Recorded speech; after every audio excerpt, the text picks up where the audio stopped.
In this video, I'm gonna teach you how to get a phone contract with bad credit in the UK. It's a very quick and easy process, so make sure to follow along.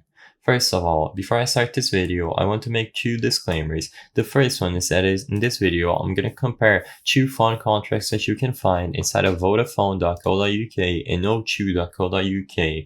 Both of these will offer phone contracts that you can filter and sort by as you wish. The second one, and the most straightforward one, is that applying for any sort of loan with bad credit is always going to be difficult. So keep in mind that sometimes it's better to wait and improve your credit score slowly in order to be approved. I know this takes time and is very hard, however, there is no workaround to it. So, if you still want to proceed and try to apply, all you have to do is go to their respective websites, and in here you will be able to browse through all the phone. You will be able to find specific models. However, if you only need a phone for work and you don't want a specific one, I recommend you sort by the monthly price from low to high. This way, you can always find phones that you know for sure you will be able to afford and repay as you wish.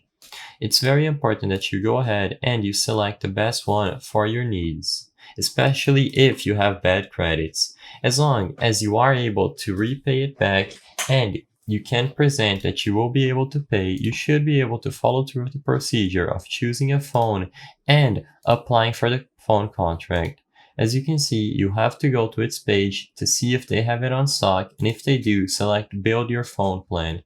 Go ahead and either register an account or sign into your pre-existing one. You will be able to choose how many months you want to pay, the price, etc.